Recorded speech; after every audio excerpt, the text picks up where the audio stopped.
दोस्तों नमस्कार। दोस्तों मैं विमल शाही आप सभी लोगों का अपने चैनल में स्वागत करता हूं और उम्मीद करता हूं कि आप लोग सब लोग स्वस्थ होंगे एवं मस्त होंगे। सभी राष्ट्रवादियों और सनातनियों से ये निवेदन रहेगा कि आप लोग मेरे चैनल को सब्सक्राइब कर लीजिए और वीडियो को लाइक एवं शेयर भी कीजिए। दोस्तों हम लोग बात करने जा रहे हैं बीएमसी चुनाव के बारे में जो 15 जनवरी 2026 को होने जा रहा है। जी हाँ दोस्तों, बीएमसी का चुनाव पिछले 4 साल से पेंडिंग है और अब जाकर ये चुनाव 4 साल के मतलब इतने समय में 2 बार बीएमसी का चुनाव हो जाता, लेकिन अब तक जो है बीएमसी का चुनाव एक ही बार हुआ है और ये लगभग ऑलमोस्ट 10 साल के बाद बीएमसी का चुनाव होने जा रहा है।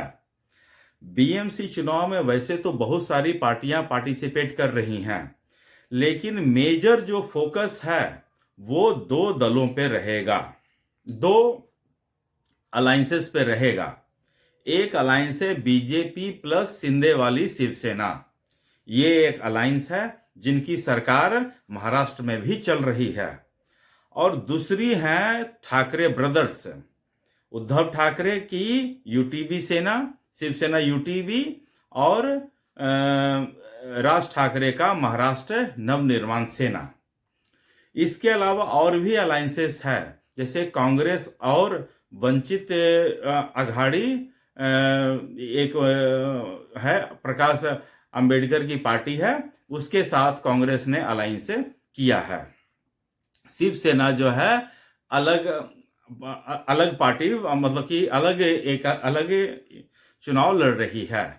आम आदमी पार्टी भी है, समाजवादी पार्टी भी है, एआईएम भी पार्टी है जो बीएमसी के चुनाव कंटेस्ट कर रही है।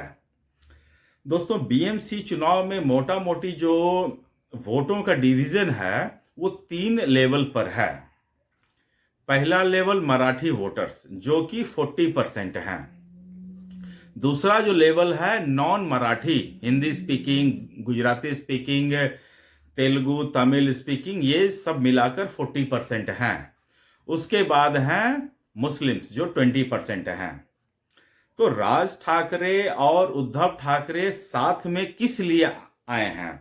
राज ठाकरे और उद्धव ठाकरे को देखिए, महाराष्ट्र के लोकसभा विधानसभा चुनाव में पूरे महाराष्ट्र में अगर उनको देखा जाए तो वोट आते हैं 12%, लेकिन जब आप मुंबई में जहां बीएमसी चुनाव हो रहा है वहां पर अगर आप इनको देखेंगे तो उनका प्रदर्शन, दोनों भाइयों का प्रदर्शन मिलाकर हो जाता है ऑलमोस्ट 31%।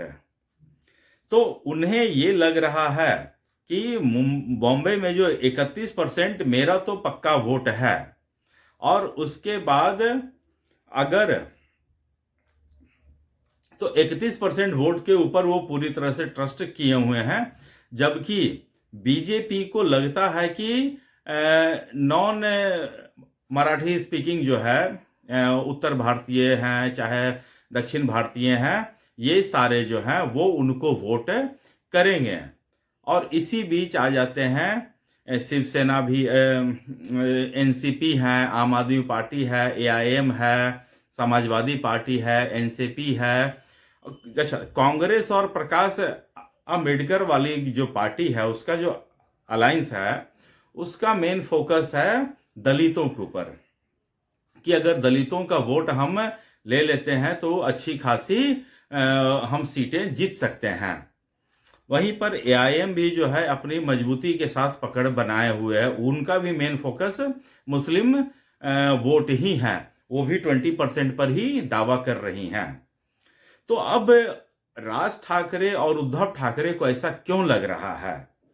एक मैं जो साइकोलॉजिस्ट हैं उनका एनालिसिस में देख रहा था, तो वो कह रहे थे कि ये बात सही है कि मुस्लिम्स जो है उन्हीं को वोट करते हैं जिन्हें वो देखते हैं, ऐसा कि वो पार्टी को वोट करते हैं जो बीजेपी को हराने में सक्षम है, उसके ऊपर ज्यादा वो ट्रस्ट करते हैं। आप देख लीजिए दिल्ली में वो आम आदमी पार्टी को ट्रस्ट करते थे कि हाँ आम आदमी पार्टी जो है बीजेपी को हरा सकता है। यूपी में वो समाजवादी पार्टी के ऊपर ट्रस्ट करते हैं। पश्चिम बंगाल में वो टीएमसी के ऊपर ट्रस्ट करते हैं। हैदराबाद, तेलंगाना में वो टीएमसी या कांग्रेस के ऊपर ट्रस्ट करते हैं। तो ऐसे ही हर एक स्टेट में उन्होंने अपनी एक पार्टी बना रखी है और पूरा का पूरा जो मुस्लिम वोट जो है वो कंसोलिडेट होकर उस पार्टी को पड़ जाता है।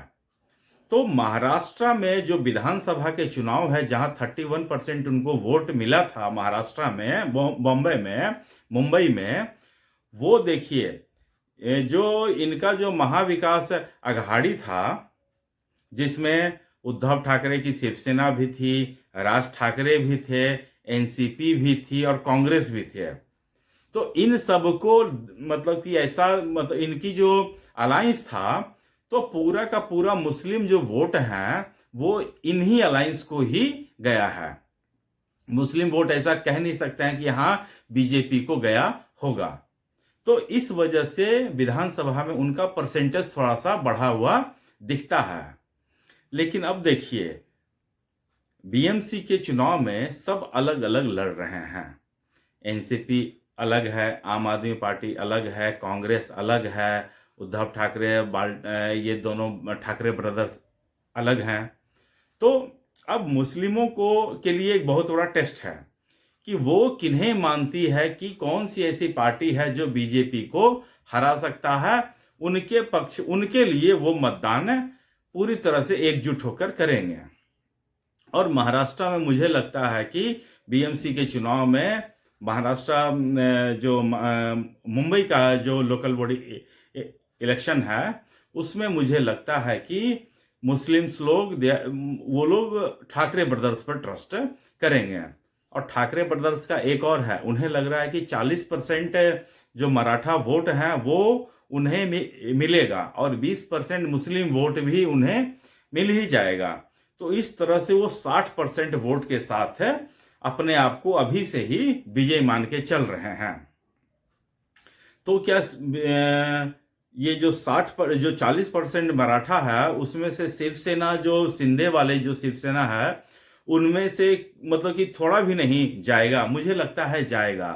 तो बीजेपी के पास 40% कंसोलिडेट है कि जो नॉन मराठी हैं वो बीजेपी को देगा, और जो मराठी वोटर्स हैं उनमें से 20% बीजेपी को जरूर देगा। इसके बाद तो इनके पास भी 60% का आंकड़ा है। अब देखिए जीतेगा कौन?